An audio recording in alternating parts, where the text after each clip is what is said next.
안녕하세요. 저는 40대 여자입니다. 제가 이곳에 사연을 남기게 될 줄은 꿈에도 몰랐네요. 글솜씨가 좋은 것도 아니었지만 이곳에 사연을 남길 만한 일이 없을 것이라고 생각을 하며 살았거든요. 그런 제가 지금은 이렇게 사연을 남기게 되었네요. 어디서부터 어떻게 이야기를 시작해야 할지 막막하지만 그래도 속 시원하게 털어놓아 볼 테니 잘 들어봐 주세요. 제 꿈은 선생님이었어요. 수학을 전공했던 저는 선생님이 되어 많은 아이들에게 어렵다고 여기는 수학을 조금이라도 쉽게 알려주고 싶었었죠. 제 동생도 공부를 엄청 못했었는데 제가 가르쳐준 수학만 유독 높은 점수를 유지했었답니다. 그런 저는 당연히 수학을 전공하는 대학교에 갔고 그곳에서 선생님의 꿈을 키우며 열심히 공부를 하고 있었어요. 한 남자를 만나기 전까지만 해도요. 그 한 남자는 미래의 제 남편이 되고 의사가 된 악연 중의 악연인 사람이었죠. 의대를 다니고 있던 그 남자와 만나게 된 것은 학교 도서관이었어요. 음료수 한 잔을 건네며 지기 수학 문제를 알려달라고 하던 그날이 아직도 생생하게 기억이 나네요. 저기 수학과 다니시죠? 아까 전공책 들고 다니시는 거 봤는데. 네, 맞아요. 근데 왜요? 아, 반가워요. 저는 의대 다니는 김상현이라고 해요. 이번에 교양 과목 중에 모르는 게 하나 있어서 알려달라고 부탁 좀 하려고요. 네? 의대시면 잘 아시지 않나요? 저도 잘 모르는 게 많은데. 아니에요. 충분히 잘하실 거예요. 수학과 다니는 친구들은 다 알 거라고들 말하던데 제가 딱히 아는 사람이 없어서 신뢰를 무릅쓰고 부탁 좀 드립니다. 어떻게 안 될까요? 그 남자의 사정을 듣고 저는 모른 척 할 수가 없었고 결국 그 남자에게 자세하게 알려주었어요. 제 성격이 남들에게 좀 잘 알려주는 스타일이라서 아주 차분하고 친절하게 설명을 했었나 봐요. 이런 제 모습이 너무 좋아 보인다고 감사의 인사를 한다며 식사를 대접한다고 하더군요. 그날 저희는 학생 식당 안에서 함께 밥을 먹게 되었고 초면에 이런저런 얘기들을 나누게 되었어요. 학과 공부에 관한 얘기부터 자신의 꿈에 대한 이야기까지 말이죠. 그런 그 남자의 말을 듣고 있으니 나이에 비해 정말 생각이 깊다고 느껴지더군요. 집안 사정이 어려워서 미안한 마음이 가득하지만 자신의 꿈인 의사를 포기할 수가 없다면서요. 홀어머니가 자신 때문에 너무나 힘들게 고생을 해서 돈을 주고 계시는데 언제까지 그렇게 버틸 수 있을지가 많이 걱정된다고 했습니다. 이번 학기에 장학금을 받지 못하면 학교를 계속해서 못 다닐 수도 있었기에 제게 수학 문제를 물어보러 온 것이었었죠. 저희 집안도 경제적인 상황은 별로 좋지 못했기에 그 남자의 말에 공감이 가더라고요. 저 역시도 알바를 하면서 동생에게 용돈까지 줘가며 열심히 대학생활을 하고 있었던 것이었거든요. 그렇게 한 번의 식사 자리를 마치고 저희는 서로의 전화번호를 교환했고 잠시 틈이 날 때 서로 연락을 하면서 지냈었어요. 둘 다 학교 도서관도 자주 가는 편이라서 일부러 시간에 맞춰 도서관에서 만난 적도 있었고요. 그리고 나서 1학기가 끝나는 시점이었는데 그 남자가 장학금을 못 받게 되어 다음 학기는 휴학을 해야 한다는 말을 하더군요. 그 말을 들으니 마음이 조금 좋지 않았습니다. 돈 없어서 학교를 못 다닐 정도가 되는 일은 지금 시대에는 없는 일인 줄로만 알았거든요. 학자금 대출 얘기도 했었지만 몇 번이나 학자금 대출을 받았었기에 갚아야 할 이자도 많이 있는 상황이라서 그것도 부담이 된다는 말을 하더군요. 마음이 조금은 좋지 않았지만 그저 그때는 남의 일이라고만 생각하고 넘겼죠. 그런데 방학 중에도 계속해서 학교에 나와 도서관에서 공부를 하고 있는 그 남자를 보니 제 마음이 많이 흔들렸습니다. 저도 자격증 준비를 하느라 도서관에서 자주 공부를 했었는데 그 남자도 저 못지않게 정말 열심히 하더라고요. 마침 제가 알바비를 받는 날이 되었길래 저는 그 남자에게 술을 한 잔 사준다고 했고 저희는 그날 저녁 삼겹살 집에 가서 맛있게 고기를 먹으며 술도 한 잔씩 마셨죠. 와, 진짜 고맙다. 내가 다른 과 동생한테 이렇게 밥을 얻어먹다니 너무 미안한걸? 아니에요, 오빠. 저번에는 오빠가 밥 사줬잖아요. 오늘은 내가 알바비 받아서 사주는 거니까 맛있게 드셔주기만 하면 됩니다. 내가 정말 나중에 꼭 훌륭한 의사가 돼서 이 빚 꼭 갚을게. 나 정말 꼭 의사 될 거야. 그래, 오빠. 오빠는 열심히 하니까 꼭 할 수 있을 거예요. 내가 응원해 줄게요. 나는 선생님 되고, 오빠는 의사 되고. 우리 나중에도 이렇게 맛있게 밥 같이 먹어요? 나는 나중에 말고 지금부터 맨날 함께 먹고 싶은데. 네?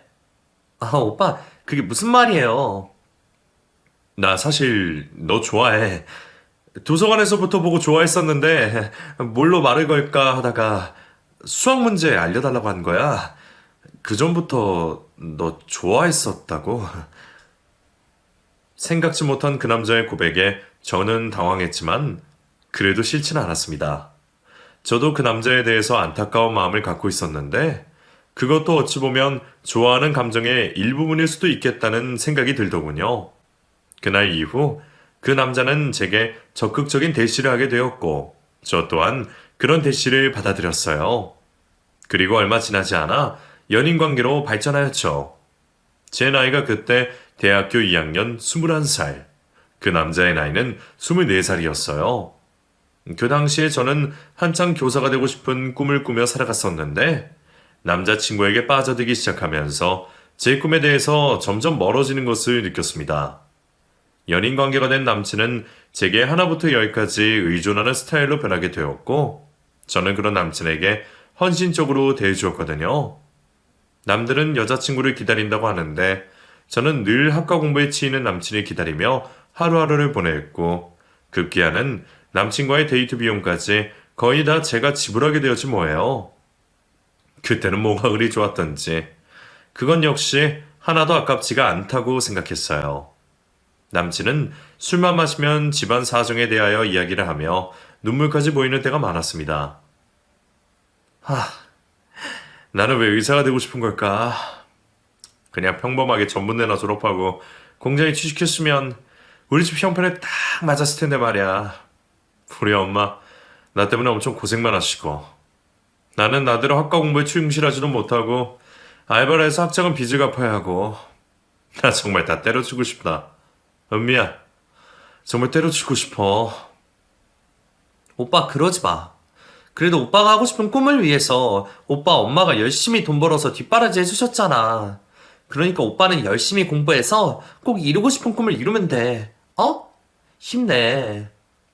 내 처지에 무슨 의사야. 의사는 다른 애들은 부모가 돈 대주고 한약까지 지어주면서 공부시키는데 나는 집에 가도 마음에 드는 반찬 하나 없고 우리 엄마도 불쌍하고 나도 불쌍하고 이럴 때 동생 놈이 형 좀 도와주면 좀 좋아? 비뚤어진 놈. 남친은 자신의 처지를 비관하면서 동생에 대한 이야기도 했었어요. 하나밖에 없는 남동생은 자신과 언제나 의견이 대립되었고 엄마와도 사이가 좋지 않아 작년에 지방에 혼자 나가 따로 산다고 하더군요. 그런 동생이 자신에게 도움이 하나도 되지 않는다며 미워하는 남친이 조금 이상하게 느껴지기도 했어요. 저도 동생이 있지만 동생에게는 대부분 도움을 주려고 하지 도움을 받으려고 하진 않잖아요. 아무튼 남친은 자신의 집안에 대한 이야기를 하며 비관할 때가 많았죠. 저는 그런 남친이 왜 그렇게 안 되어 보였는지 알바비를 받아서 남친에게 용돈까지 주었습니다. 매달 5만원부터 시작해서 10만원 정도까지 주었었는데 처음에는 무척이나 손살이 치던 남친도 몇 번을 받다 보니 너무 자연스럽게 받게 되는 정도가 되었어요. 또 한 번은 외국에 전공 서적을 사야 하는데 돈이 없다고 하며 제게 서적을 사달라는 말도 했습니다. 뭔 책이 그렇게 비싼지 저도 비싸서 잘 사지 않는 책을 남친을 위해 통 크게 사주었죠. 남친은 처음에는 제게 엄청나게 고맙다는 표현을 많이 했습니다. 은미야, 정말 너 하늘에서 내게 선물로 주신 천사 같아. 너 없었으면 난 의사 꿈도 접었을 거야. 나 너무 행복하다. 세상에서 가장 행복한 사람이야, 나는. 이런 식으로 말을 하며 제 기분을 좋게 했어요. 저는 그런 말 때문에 더더욱 힘이 났었는지도 몰라요. 제 공부는 점점 뒷전이 되면서 알바 시간을 늘려서 남친에게 도움을 줄 만큼 말이죠. 더군다나 제 남친이 의대에 다닌다는 것을 알고 친구들도 얼마나 부러워했는데요. 친구들은 제게 나중에 의사 사모님이 될 것이라면서 하늘에 천원을 다가졌다고 했습니다. 우리 은미 진짜 남자 잘 만났다. 어디서 그런 남자 만나니? 의사라니? 정말 너무 퍼펙트하잖아. 에이, 벌써 그런 말 하지 마. 이 사람 집안도 힘들어서 지금 아주 어렵게 공부하고 있어. 의사 돼야 되는 거지 뭐. 야, 의대 나오면 다 의사 되는 거지. 뭐 의대 아무나 가냐? 암튼 무슨 일이 있어도 이 남자 꼭 잡아라. 그래야 네 팔자가 핀다고. 솔직히 너네 집안 형편에 의사 남편 만나기 쉽지 않잖아? 그러니까 지금 조금 힘들어도 눈 딱 감고 투자한다 생각해. 투자도 그런 고급 투자가 어디 있다니. 부럽다. 야, 부러워. 친구들의 이런 말까지 들으니 저는 더더욱 남친에게 헌신적으로 살게 되었어요.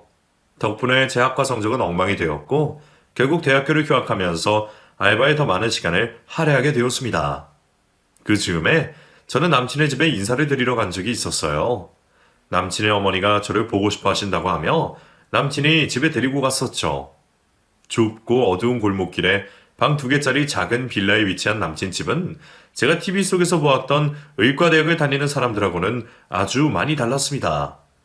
아버지가 일찍 돌아가시고 홀어머니와 함께 살면서 뼈가 빠지게 일을 하셔서 2 아들을 키워내셨다고 하던데 그 말이 정말 딱 맞는 것 같이 힘든 모습이었어요. 공손하게 인사를 드리며 첫 만남을 가진 남친의 어머니는 덥석 제 손을 잡으셨어요. 은미라고 그랬지? 아가씨 너무 고마워. 정말 너무 고마워. 네? 아니에요. 고맙긴요. 지금 뭘 한 게 있다고. 우리 아들을 그렇게 많이 도와준다고. 이번에는 아가씨 등록금도 포기하고 우리 아들 대줄 거라고 하던데. 정말 내가 아가씨를 볼 면목이 없네 그려. 잘난 아들 키우려면 애미가 능력이 있어야 하는 건데. 아휴, 애미가 못나서 아들이 고생을. 남친 어머님은 뭔가 잘못 알고 계신 것 같더라고요. 제가 휴학을 하고 남친에게 등록금을 대신 주기로 했다고 말이에요. 그 자리에서 아니라고 말씀을 드리고 싶었지만 제 손을 꼭 잡고 고마움의 눈물까지 흘리는 남친의 어머님의 모습을 보니 차마 사실이 아니라는 말을 할 수가 없었습니다. 남친 어머님은 그때 오랜 식당 일로 어깨가 안 좋으셔서 팔도 제대로 들지 못하셔서 일도 못하고 집에서 쉬고 계신 상황이셨어요. 그 불편한 어깨로 이것저것 맛있는 반찬을 만들어 저를 대접해 주신 모습에 저는 무척이나 감사하더군요. 남친 어머님께 인사를 마치고 집으로 가는 길에 남친에게 슬쩍 아까 한 얘기에 대해 물어보았죠. 남친은 저를 좋은 이미지로 보여지게 하기 위해서 어쩔 수 없이 그렇게 말을 했다며 미안하다고 했어요. 어차피 전공책도 사주고 용돈도 주는 사람이니 그렇게 말을 해도 괜찮다고 느꼈답니다. 우리 엄마 진짜 나 하나밖에 모르고 사신 분이야. 나 의사 만들어서 좋은 며느리 본다고 맨날 그것만 생각하시고 사는 사람이라고. 그런 엄마한테 너를 좋게 만들어야 했어. 천사같이 착한 사람으로. 저도 솔직히 집안도 별로고 그렇잖아. 우리 엄마가 괜히 그런 거 생각하면서 만나지 말라고 할까봐 그런 거니까 너무 마음 쓰지 마. 알겠지? 뭐? 오빠 그래도 그렇지. 그래도 그건 잘못 알고 계신 건데. 야, 그러다가 우리 엄마가 너 만나지 말라고 하면 어쩔 건데. 솔직히 나 의사 되면 좋은 집안 사람들이 병원 열쇠 가지고 기다릴 거라고 우리 엄마 엄청 기대하셨었단 말이야. 네가 그렇게 해서 나를 의사 만드는데 도움을 주는 사람이어야 반대를 안 하시지. 남친은 평소 자신의 어머니가 생각하고 있는 말에 대해서 하기 시작했고 역시나 제 친구들이 하는 이야기가 딱 맞다는 것을 알게 되었어요. 의사 부인이 되려면 최소한 경제적인 능력이 있어야 된다는 건 말이에요.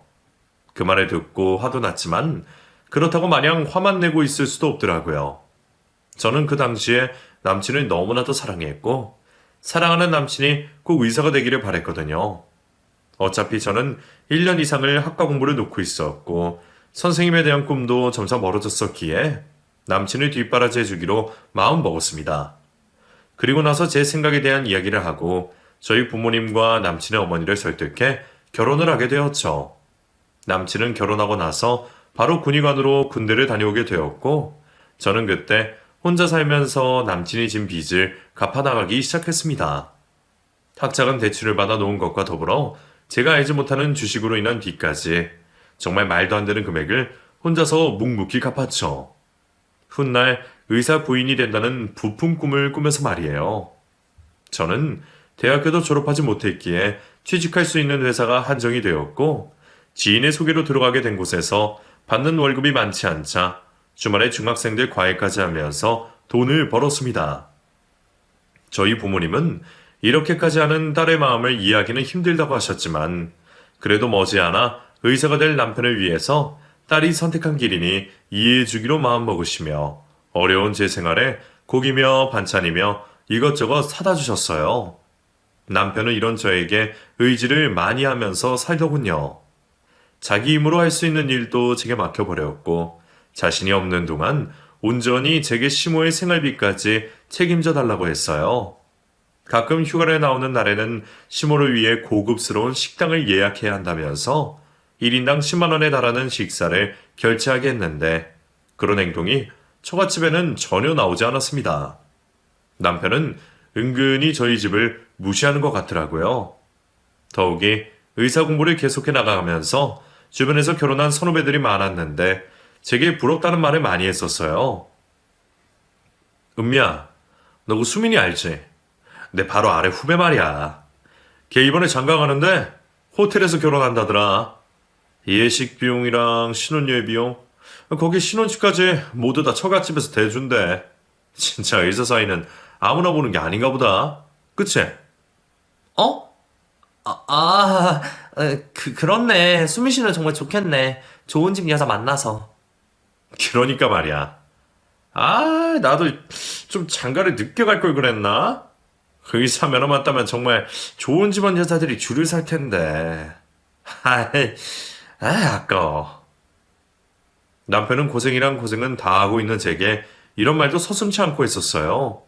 그런 말들이 하나 둘 쌓여가며 저는 엄청나게 스트레스를 받고 있었는데 임신을 했다는 걸 알게 되었습니다. 너무 깊은 마음에 시모에게 찾아가 바로 말씀을 드렸는데 시모는 얼굴이 사색이 되더니 제게 말을 하는 거예요. 아니, 너는 몸 관리를 어떻게 하는 게 있냐? 지금이 얼마나 중요한 시기인데 애를 가져. 네가 애 낳으면 돈은 누가 버니? 우리 아들 아직 의사 안 됐어. 의사 만들어야 될 거 아니야? 너 그거 약속하고 결혼한 거 아니냐? 나 그거 아니었음 너 같은 며느리 보지도 않았지. 어디 감히 의사 남편을 넘보기를. 어머님, 저기 그래도 아이가 생겼는데. 예, 정신 차려라. 지금 이렇게 무너지면 의사 사모 되기도 힘든 거야. 더 이상 긴 말하지 않겠다. 알아서 해라. 시모는 단칼에 아이에 대한 반대 입장을 말씀하셨어요. 더불어 남편 역시 자신이 의사가 돼서 병원을 차려야 되는데 아이가 걸림돌이 될 것이라는 말을 하더군요. 그런 말을 듣고 얼마나 울었는지 몰라요. 일도 손에 안 잡혔고 극심한 스트레스를 받았었죠. 그렇다 보니 뱃속에서 건강하게 자라야 할 아이가 유산이 되고 말았습니다. 아이를 유산하고 나니 그 어떤 오기가 생기더라고요. 이왕 이렇게 된 김에 정말 꼭 나는 남편을 의사로 만들어야겠다는 생각 말이에요. 아이를 잃은 슬픔에 하루 종일 울고 있기도 했지만 하루라도 빨리 다시 일을 할 수 있는 마음의 계기가 바로 이 점이었던 것 같아요. 매몰차게 아이를 원하지 않았던 시모와 남편이 미웠지만 안정적인 가정에서 다시 아이를 가지면 모두가 다 행복할 수 있다고 생각했어요. 그렇게 저희 신혼과 20대의 청춘이 저물어 가고 있을 무렵 남편의 동생이라는 사람이 집에 찾아왔더군요. 결혼식 때도 오지 않았던 동생이었기에 저는 너무나 깜짝 놀랐죠. 아주 오랜만에 만난 아들인데도 시모는 어딘가 모르게 조금 차가워 보였어요. 더군다나 시동생이 데려온 아내와 아이에게도 차가운 눈빛을 보내셨고요. 시모는 대뜸 시동생에게 돈 이야기를 꺼내셨습니다. 그래, 혼자 그렇게 집 나가서니 속이 다 후련하디? 집안 꼴 나물나라 하고 지내니 살만하냐고. 어디 돈 좀 모았으면 내놔봐라. 어머니, 저 진짜 오랜만에 이렇게 아내와 아이와 왔는데 하실 말씀이 그것밖에 없으세요? 그러게 누가 연락도 안 하고 혼자 지멋대로 나가서 아이까지 낳고 살을 해? 난 그런 거 허락한 적 없다. 네 형 뒷바라지에 도움은 안 주고 나몰라라 하더니만. 너 나중에 니네 형 의사 되면 뭐 바라지도 마라 이놈의 자식아. 어머니, 또 형 타령이세요. 저도 같은 어머니 자식이잖아요. 근데 왜 제가 제 인생도 포기하면서 형을 도와줘야 해요? 저 할 만큼 했잖아요. 덕분에 고졸에 공장 다니고 있는 신세인데. 잘난 형 도와주는 게 잘못된 거냐? 네가 똑똑하게 공부 잘했으면 그런 일 없잖아. 어렸을 적부터 그저 형 앞길이나 막고 있는 놈의 자식. 너 때문에 형이 얼마나 마음고생했는 줄이나 알아? 어머니, 정말 하나도 변하시게 없으시군요. 아, 그래도 어머니, 제 아내와 아이예요. 인사는 받으셔야죠. 어머니 며느리랑 손주라고요. 시몬은 탐탁지 않은 표정으로 인사를 받으셨고 저 역시 시동생과 동서에게 인사를 나누었어요. 서로 너무나도 어색하게 밥을 먹고 나서 속이 좋지 않아 밖에 나갔는데 잠시 뒤 시동생이 저를 따라 나오더군요. 형수님 반갑습니다. 이렇게 인사드려서 죄송해요. 사실 결혼식 이야기도 듣지 못하고 나중에 알게 돼서 결혼식도 못 갔네요. 정말 죄송합니다. 아니에요. 도련님 반가워요. 그동안 지방에서 사셨다고 그 애한테 얘기 들었어요. 어머니와 형은 저랑 조금 생각이 다른 분들이에요. 어린 시절부터 형밖에 모르는 어머니와 저는 언제나 마찰이 많았고 형도 그런 저를 미워했어요. 왜 그런지는 저도 잘 모르겠지만요. 아무튼 너무 반갑습니다. 형수님, 앞으로 잘 부탁드려요. 시동생은 시댁 근처로 집을 구해서 이사를 왔고 그 소식을 들은 남편은 고개를 절레절레 저었어요. 동생 때문에 자신이 어렸을 적부터 피해받은 것이 많다며 한숨을 내쉬었죠. 예전부터 느꼈던 것이지만 정말 남편과 시몬은 시동생을 싫어하더군요. 어쨌든 저는 남편이 인턴과 레지던트 기간을 모두 끝내는 동안 정말 열심히 뒷바라지 시켰습니다. 남편은 레지던트 기간 동안 너무 바쁘다는 핑계로 집에 잘 오지도 못했었는데 그때 받은 월급으로 고급 승용차까지 뽑았더라고요. 아주 가끔 집에 올 때 입는 옷을 보아하니 명품 벨트에 명품 니트, 구두까지 온통 명품으로 휘어감고 왔었어요. 의사는 자고로 폼이 나야 한다서 말이죠. 화장품 하나 안 사고 옷 하나 안 사 입으면서 남편의 빚을 갚던 제 모습과는 너무나 다른 모습이었어요. 남편이 받는 월급은 자신의 몸치장을 하고 시모가 그동안 고생을 했으니 돈을 줘야 한다는 핑계로 제게는 단 한 푼도 주지 않았습니다. 아주 가끔 생색내듯이 20만 원쯤 용돈을 준 것이 전부였죠. 이때 눈치를 챘었어야 하는 건데 바보같이 그냥 남편 말만 믿었습니다. 너무 바쁘다며 병원에 찾아와도 만나기 힘들다는 말만 믿고 진짜 그대로 일만 했어요. 남편은 점점 집에 오는 횟수가 줄어들었고 급기야 한 달에 한 번 정도 올까 말까의 정도가 되었죠. 뭐만 물어보면 짜증부터 내고 저는 잘 몰라서 그런다며 무시하는 남편에게 저도 점점 지쳐가고 있을 때 즈음 남편은 모든 레지던트 과정까지 마치게 되었고 전공으로 산부인과를 선택하였습니다. 참으로 많은 시간이 흐르면서 저는 남편 뒷바라지에 최선을 다했고 남편은 드디어 정식으로 전문의의 자격을 갖추게 되었어요. 그리고 나서 얼마 지나지 않아 남편은 갑자기 병원을 개업한다는 말을 하더군요. 아니, 당신이 돈이 어디 있어서 병원을 개업해? 그걸 당신이 알아서 뭐하게. 있으면 있는 줄 알아. 뭐? 아니, 병원이 어디 문방구도 아니고 가게 얻는 비용부터 어마어마하게 든다고 하는데 그 돈이 어디서 났냐고? 난 도대체 이해가 안 돼. 당신이 지금 타고 다니는 자동차도 그렇고 왜 그렇게 나한테 비밀이 많은 거야? 예전에는 안 그랬잖아, 당신. 말 좀 해봐. 아이씨 답답해. 야, 네가 의사에 대해서 알면 얼마나 안다고 꼬치꼬치 캐묻기.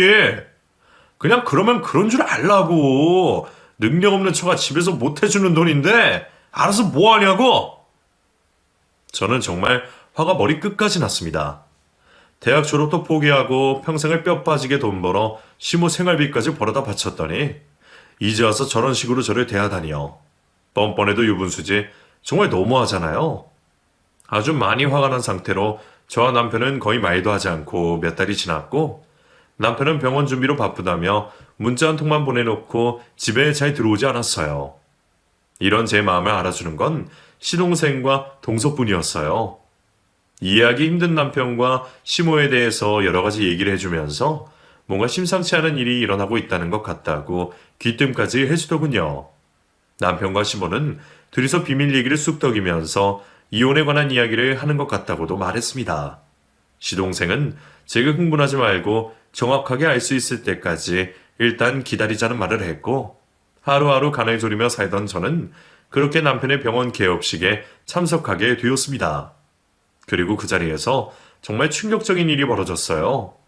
시몬은 그 자리에 어떤 배가 남산만하게 부른 여자를 데리고 왔었는데, 이 여자가 앞으로 의사 부인이 될 것이라면서 제게 소개까지 시켜주는 겁니다.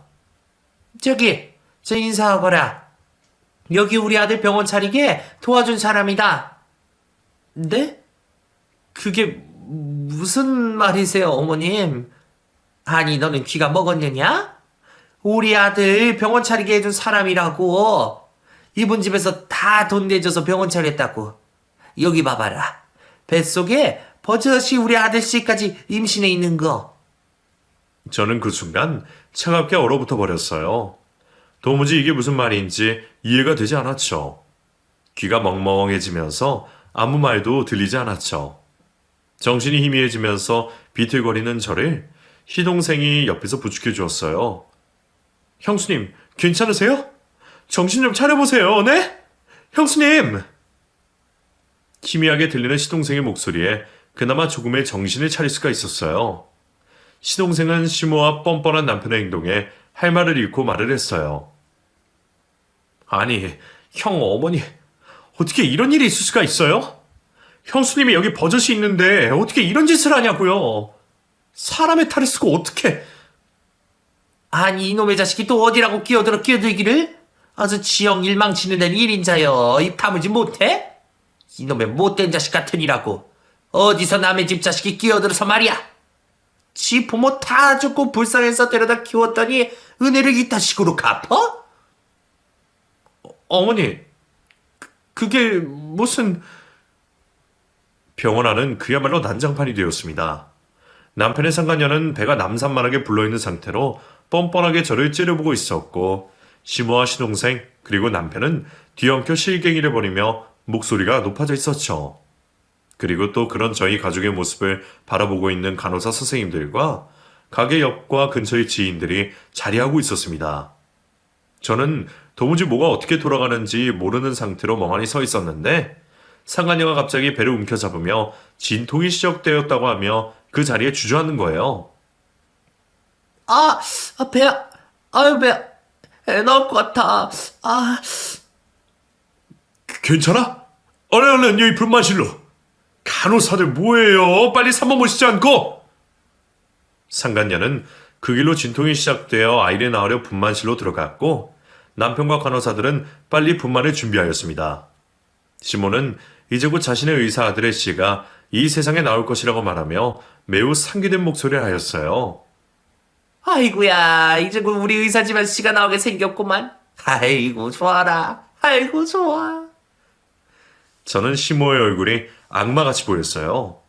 그토록 제 손을 잡고 고맙다고 하며 자신의 아들을 도와달라고 할 때는 언제고, 이제 와서 이런 쓰레기 짓을 하는 걸 보니 정말 열 길 물 쏘고 날아도 한 길 사람 속은 모른다는 말이 딱 맞는 것 같았습니다. 어머님, 어떻게 이런 짓을 하실 수가 있으세요? 어떻게 사람의 탈을 쓰고 어떡해요? 제가 이 집에 시집와서 뭘 잘못했어요? 뼈 빠지게 돈 벌어서 남편 학자금 대출부터 어머니 생활비까지 벌었는데 어떻게 제게 이럴 수가 있느냐고요? 어떡해요? 어머, 무섭다 얘? 네가 좋다고 해놓고 이제 와서 뭔 소리야? 내가 시켰어? 네가 했잖아. 네가 좋아서 한다고 한 거지 않냐? 근데 어쩌냐? 아무래도 너는 한계가 있는 것이. 의사 남편한테 내쫓기기 싫으면 그냥 잠자코 있어. 알겠냐? 그 순간 시동생은 병원 안에 있던 화분 하나를 번쩍 들어올려 바닥으로 내동댕이 쳐버렸습니다. 그리고는 말했어요. 이런 쓰레기 같은 집안에 더 이상은 못 있겠네. 형수 갑시다. 어서 이 더러운 곳에서 나가요 당장. 시동생은 화분을 던지고는 제 손을 잡고 밖으로 나왔어요. 그리고는 이대로 물러설 수는 없다고 하며 상간녀가 아이를 낳으면 유전자 검사를 꼭 해보자고 하는 겁니다. 더불어 자신의 유전자 검사도 해봐야 할 것 같다면서요. 저렇게 돈 많은 집에서 유부남인 자기 형을 위해서 이렇게까지 해줄 리가 없다고 하는 거예요. 어느 멍청한 집에서 법적으로 혼인한 유부남의 아이를 임신한 것도 모자라 병원까지 떡하니 차려준답니까? 돈이 썩어나는 것도 아니고 말이죠. 그때까지만 해도 정신이 멍하니 아무 생각도 나지 않았는데 시동생의 말을 들으니 그 말이 맞는 것 같더라고요. 그 후로 시동생과 동서 그리고 저는 남편과 아이의 유전자 검사를 진행했고 더불어 시동생과 시모의 유전자 검사도 함께 진행하게 되었습니다. 유전자 검사를 위해 남편의 병원에 다시 찾아왔고 상간녀는 아이를 아들을 낳았더군요. 시모는 입에 귀에 걸려 병원을 지키고 있다가 저희를 보고 말했어요. 여긴 또 뭐하러 기어와? 잠자코 집에나 처박혀 있을 것이지. 앞으로 이 병원에는 얼씬도 하지 말아라. 동네 망킨스러워서 살 수가 없다 아주. 지 남편 말아먹는데 1인자야 아주 그냥. 몹쓸 것들. 누가 누굴 말아먹는다는 건지 이해가 안 되네요. 이 남자는요 어머님 저희 인생을 말아먹은 놈이에요. 무능력하고 무책임하고 거기다가 쓰레기 인성이고요. 뭐 하나 제대로 된 구석이 없잖아요? 진짜 의사 공부하는 머리 말고는 제대로 된 게 있어요? 저도 이놈 아니었으면요 벌써 수학선생님 돼서 학교에 있었을 거라고요. 아이고 말은 천상뉴스네. 그럼 너같이 모자란 게 의사 남편을 그냥 날로 먹으려고 했단 말이냐?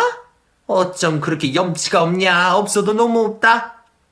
됐고요. 어머님 그동안 뼈 빠지게 벌어다가 이 집안 생활비 되고 남편 놈 빚 갚은 거 다 은행에 있으니까 그거 되돌려줄 준비나 하세요. 아셨어요? 저는 시모에게 단호하게 말을 하고 유전자 검사를 위해 필요한 준비를 마쳤습니다. 병원 간호사들도 제 남편이 파렴치 않은 일하는 것을 알고 있는 상황이었기에 도움을 주더라고요. 저는 그 길로 시동생과 함께 유전자 검사를 의뢰했고 다음날 결과를 받을 수가 있었어요. 2건의 의뢰한 결과 모두 친자 불일치라는 결과를 얻었습니다.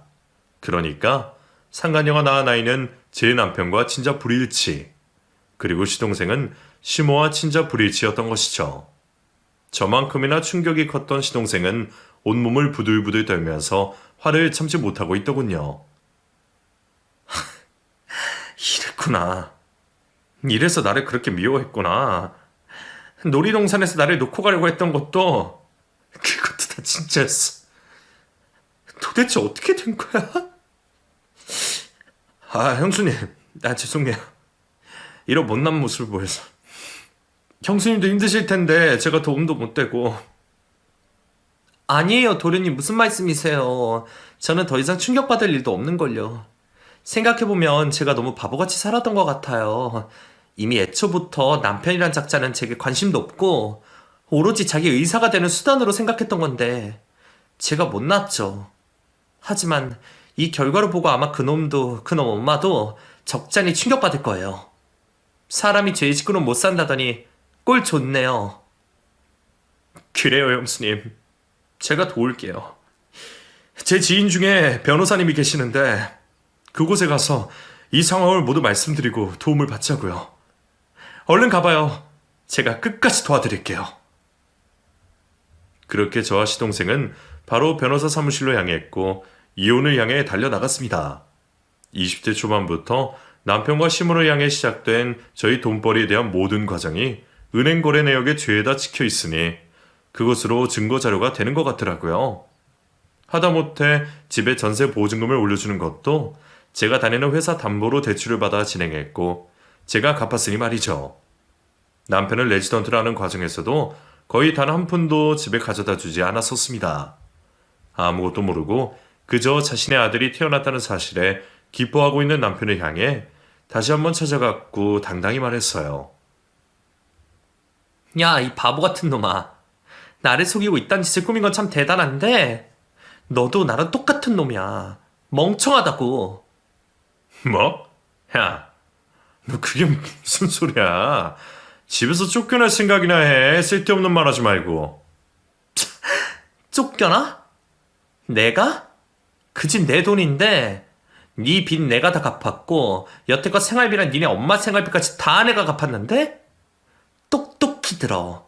나랑 살면서 네가 번 돈은 코딱지만큼도 없으니까 알았냐? 그리고 불쌍해서 말해주는 건데 저기 저 애기가 진짜 네 자식으로 보이냐? 이 바보 멍충아?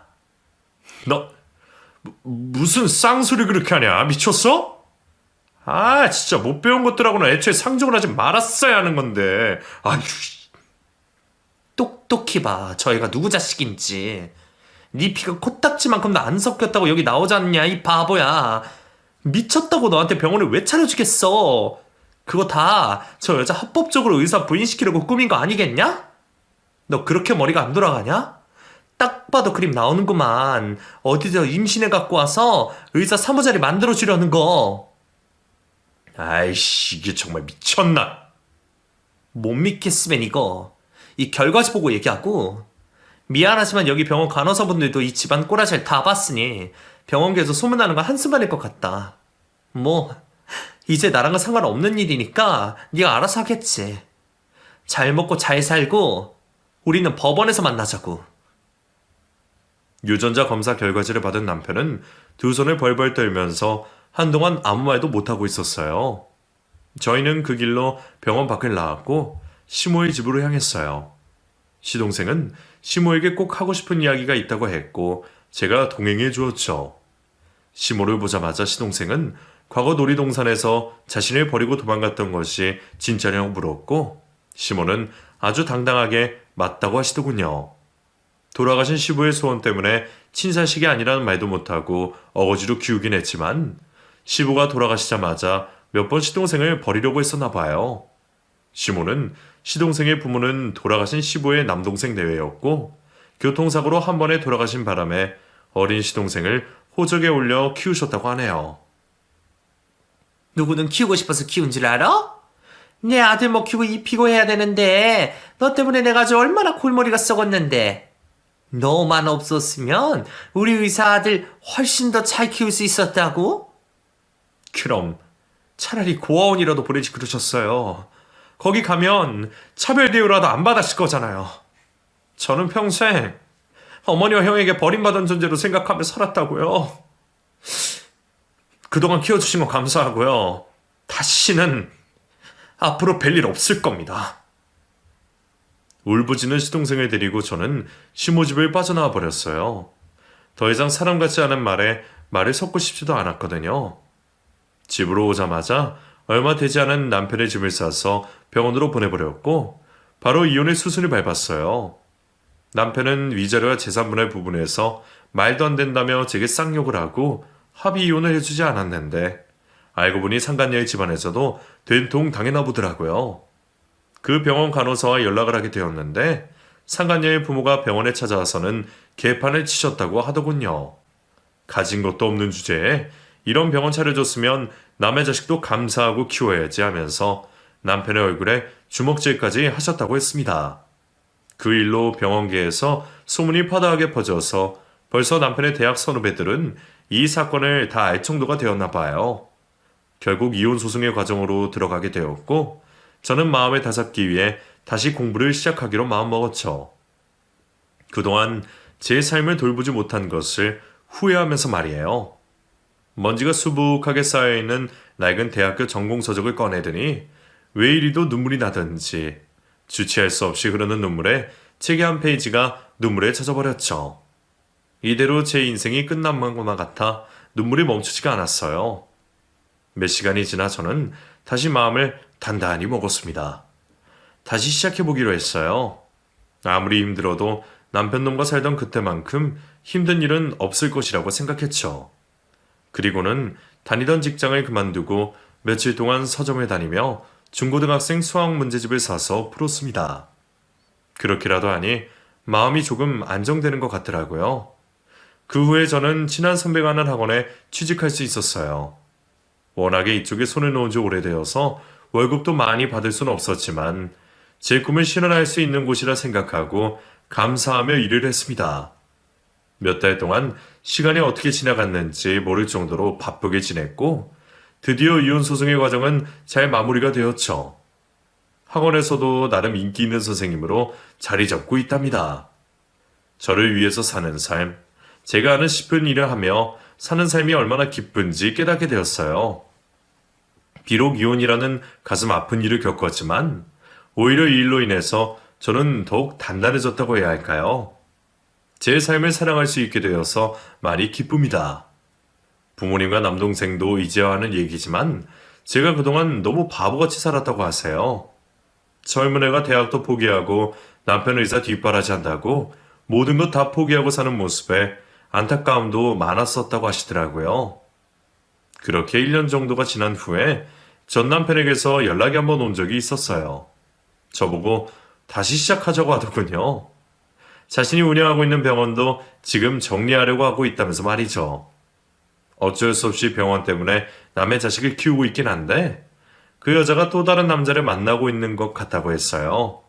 그 말을 들으면서 얼마나 웃긴지 저도 모르게 웃어버렸지 뭐예요. 아니, 그걸 왜 나한테 말해?